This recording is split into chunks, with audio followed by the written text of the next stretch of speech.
चित्तानि नाहम् न च श्रोत्रजिह्वे न च घ्राणनेत्रे न च व्योमभूमिर्न तेजो न वायु चिदानन्दरूप शिवोऽहं शिवोऽहं चिदानन्दरूप शिवोऽहं शिवोऽहम् अहं निर्विकल्पी निराकाररूपी विभुत्वाच्च सर्वत्र सर्वेन्द्रियाणाम् न चासङ्गतं नैव मुक्तिर्न मेय चिदानन्दरूप शिवोऽहं शिवोऽहं चिदानन्दरूप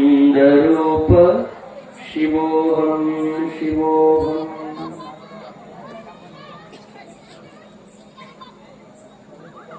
ಸದಾವಕಾಲ ಸ್ಮರಣೀಯರಾದ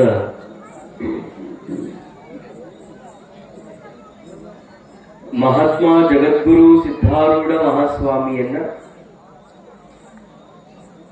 ಸದ್ಗುರು ಷಣ್ಮುಖಾರೂಢ ಯತಿಗಳನ್ನ ಪರಮಾರಾಧ್ಯ ಶ್ರೀಮನ್ ನಿಜಗುಣ ಶಿವಯೋಗಿಯ ಕೈವಲ್ಯ ಸಾಹಿತ್ಯಕ್ಕೆ ಟೀಕಾ ತಾತ್ಪರ್ಯವನ್ನು ರಚಿಸಿ ಶತಾಯುಷ್ಯ ಪರ್ಯಂತರ ಹಳ್ಳಿ ಪಟ್ಟಣಗಳನ್ನು ಸಂಚರಿಸಿ ನಿಜಗುಣರ ಶಾಸ್ತ್ರ ಬೋಧಿಸಿ ಅನಂತ ಮುಮುಕ್ಷುಗಳ ಉದ್ಧಾರಕರ್ತೃಗಳಾದ ಆರೂಢ ಜ್ಯೋತಿ ಶಿವಪುತ್ರ ಅಜ್ಜನವರ ಪಾವನ ಸನ್ನಿಧಾನವನ್ನು ಭಕ್ತಿಯಿಂದ ಪ್ರಾರ್ಥಿಸಿ ಆತ್ಮಕಲ್ಯಾಣ ಕರ್ತೃ ಪೂಜ್ಯ ಗುರುಗಳವರ ಪಾವನ ಚರಣಗಳನ್ನು ಸರೋಜದಲ್ಲಿ ಪ್ರತಿಷ್ಠಾಪಿಸಿ ಹಾಲಿಗೇರಿ ಸುಕ್ಷೇತ್ರದ ಜಗದ್ಗುರು ಸಿದ್ಧಾರೂಢ ಮಹಾಸ್ವಾಮಿಯ ಶ್ರೀಮಠದ ಪ್ರಾಂಗಣದಲ್ಲಿ ನಡೆದಿರುವ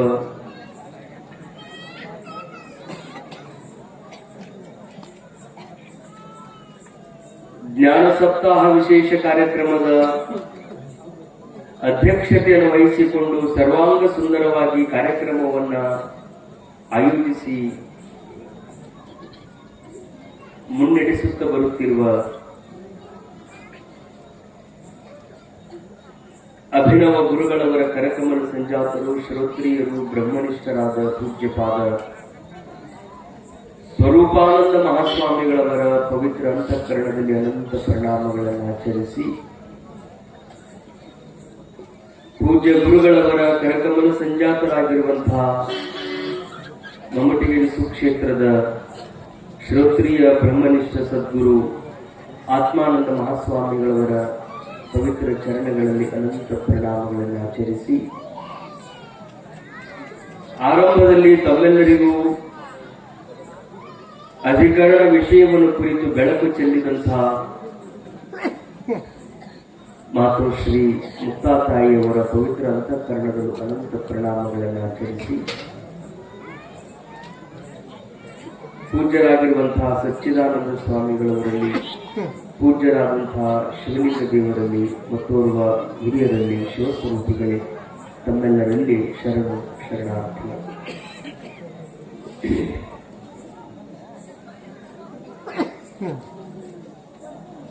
ಟೈಮ್ ಎಷ್ಟಾಗಿದೆ ಅಂತ ಕೇಳಿ ನಿತ್ಯ ಹತ್ತಕ್ಕೆ ಎಷ್ಟು ಬೇಕೋ ಅಷ್ಟು ಆಗೈತ್ರಿ ಈಗ ಅಂತಂದ್ರು.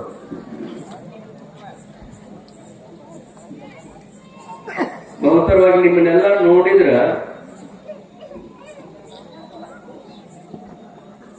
ಒಬ್ಬರು ಮಿಸಿಗಾಡುವಲ್ರಿ. ಎಚ್ಚರಿತ್ತು ಎಲ್ಲ ಕೇಳಾಕತ್ತಿರೋ ನಿತ್ಯ ಹೆಚ್ಚು ಸುಮ್ಮನೆ ಕುಂತಿರೋ ಅನ್ನೋದು ಗೊತ್ತಾಗುತ್ತೆ.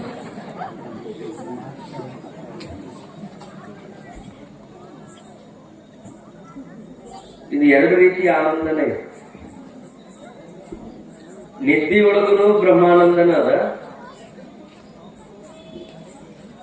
ಶಾಸ್ತ್ರ ತಿಳಿಯಿತು ಅಂದ್ರೆ ಆತ್ಮಾನಂದ, ಸ್ವಸ್ವರೂಪದ ಜ್ಞಾನವನ್ನು ಮಾಡ್ಕೋತ ಹೋದಂಗೂ ಆನಂದ ಅನಿಸ್ತದ.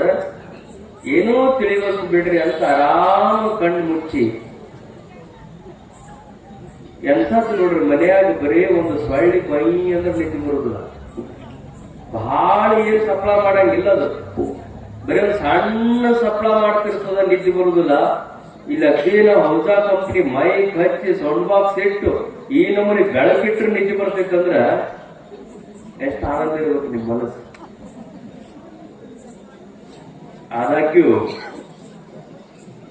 ಪಡೆವೆ ನೀನೆಂದಿಗೆ ಪರಮುಕ್ತಿ ಸುಖವನ್ನು, ಕೆಡುವ ಕಾಯದ ಮೋಹವನ್ನು ಮಾಡಿ ಮನುಜ. ಜೀವ ಸಂಬೋಧನ ಸ್ಥಳ, ಎಚ್ಚರಿಕೆಯನ್ನ ಮಾಡ್ತಾರೆ ಜೀವನ.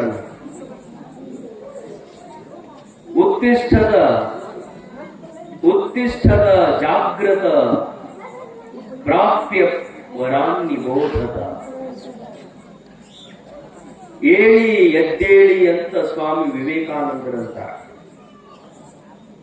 ಏಳಿ ಎದ್ದೇಳಿ, ಗುರಿ ಮುಟ್ಟುವವರೆಗೆ ನಿಲ್ಲದಿರಿ. Don't stop until reach the goal. Awake, arise. ಏಳಿ ಎದ್ದೇಳಿ, ಉತ್ತಿಷ್ಠತ.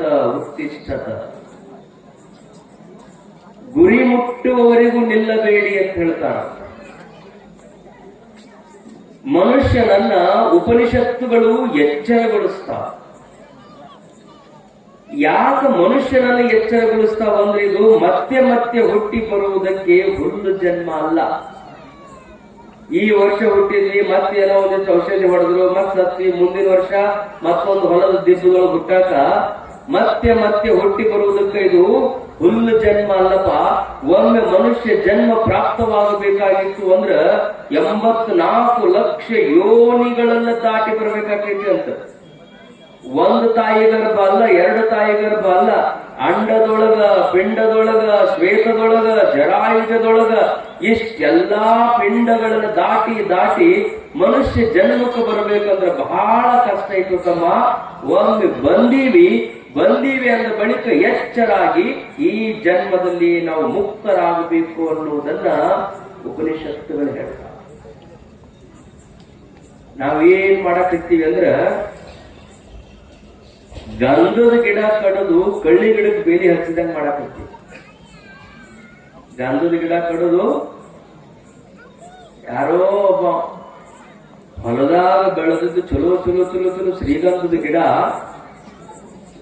ಶ್ರೀಗಂಧದ ಗಿಡಗಳನ್ನೆಲ್ಲ ಕಡ್ಕೊಂಡು ಹೋಗಿ ಏನ್ ಮಾಡಕತ್ತಿದ್ದಂತ, ಬದುವಿಗೆ ಬೆಳೆದ ಕಳ್ಳಿಗೆ ಬೇಲಿ ಹಚ್ಚಕತ್ತಿದ್ದಂತ. ಅದು ನೋಡಿದಾಗ ಏನ್ ಅನಿಸ್ತದ? ಯಾರ ತಿಳಿದವ್ರಿಗೆ ಏನ್ ಅನಿಸ್ತದ? ಗಂಧದ ಗಿಡ ಕಡ್ಕೊಂಡು ಹೋಗಿ ಕಳ್ಳಿ ಗಿಡಕ್ಕೆ ಬೇಲಿ ಹಚ್ಚಾಕತ್ತಾನಂದ್ರ ಹೆಂಗ ನಗ್ತಾರ ಮಂದಿ ಏನ್ ಮಾಡ್ತಾರ?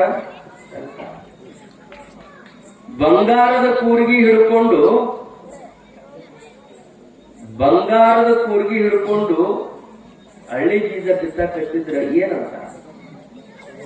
ಕೂರ್ಗೆನ ಎಷ್ಟು ಕಿಮ್ಮತ್ತಿಂದದ, ಬಿತ್ತುತ್ತಾನ ವಿಷಭರಿತವಾದಂತ ಬೀಜ.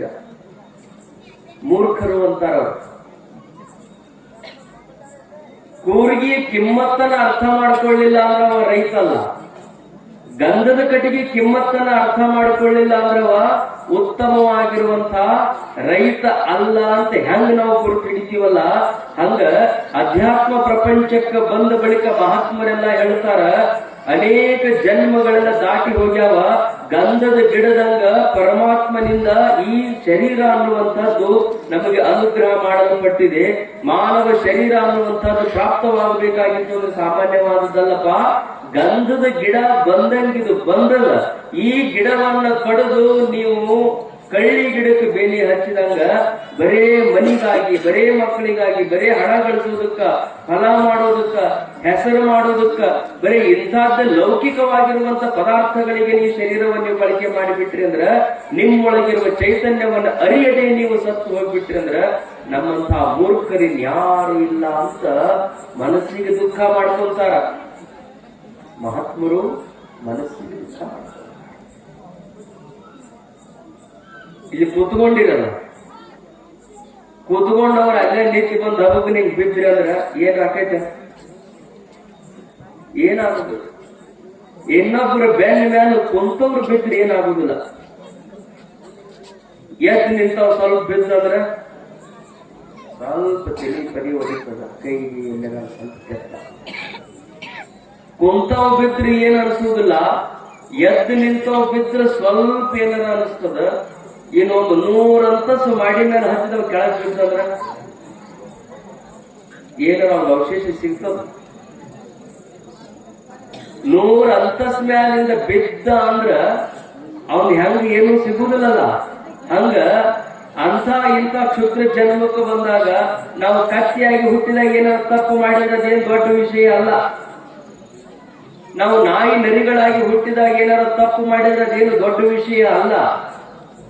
ಮನುಷ್ಯನಾಗಿ 100 ಅಂತಸ್ತು ಹತ್ತಿ ಅಲ್ಲಿಂದ ಬಿದ್ದ ಅಂದ್ರೆ ಹೆಂಗ ಮೂರ್ಖ ಅಂತಾರಲ್ಲ, ಹಂಗ 84 ಲಕ್ಷ ಯೋನಿಗಳನ್ನ ದಾಟಿ ಮನುಷ್ಯ ಜನ್ಮವನ್ನ ಪಡೆದ ಬಳಿಕ ಇಲ್ಲಿ ಬಂದವ ಮುಕ್ತನಾಗಲಾರ್ದ ಹಂಗ ಕೆಳಗೆ ಬಿದ್ದ ಅಂದ್ರ ಅವನಂತ ಮೂರ್ಖರಿನ್ ಯಾರು ಇಲ್ಲ ಅಂತ ಹೇಳ್ತಾರೆ. ಅವನಂತ ಮೂರ್ಖರು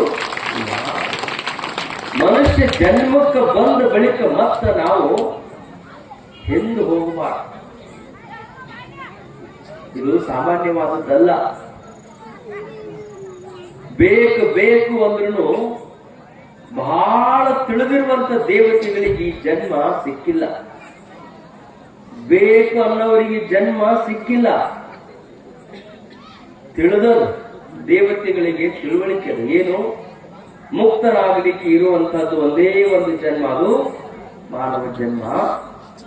ಆ ಮಾನವ ಜನ್ಮವನ್ನು ಪಡೆದು ನಾವು ಸದ್ಗುರುನಾಥನಿಗೆ ಶರಣಾಗತರಾಗಿ ಮುಕ್ತರಾಗಬೇಕು ಅಂತ ದೇವತೆಗಳು ವಿಚಾರ ಮಾಡ್ತಿದ್ರೆ ಅಂಥ ದೇವತೆಗಳಿಗೆ ಈ ಜನ್ಮ ಪ್ರಾಪ್ತವಾಗಿಲ್ಲ. ಇನ್ನ ರಾಕ್ಷಸರು ಹೋದಾಗ ಅನೇಕ ಜನ್ಮಗಳಲ್ಲಿ ಪಾಪಗಳನ್ನು ಆಚರಿಸಿ ಅವರು ಮುಕ್ತರಾಗಬೇಕು ಅಂತ ವಿಚಾರ ಮಾಡ್ಕೊಂಡ ಕೂತ್ಕೊಂಡಾರ. ಅವರಿಗೂ ಈ ಶರೀರ ಬೇಕಂದ್ರೆ ಅವರಿಗೂ ಸಿಕ್ಕಿಲ್ಲ.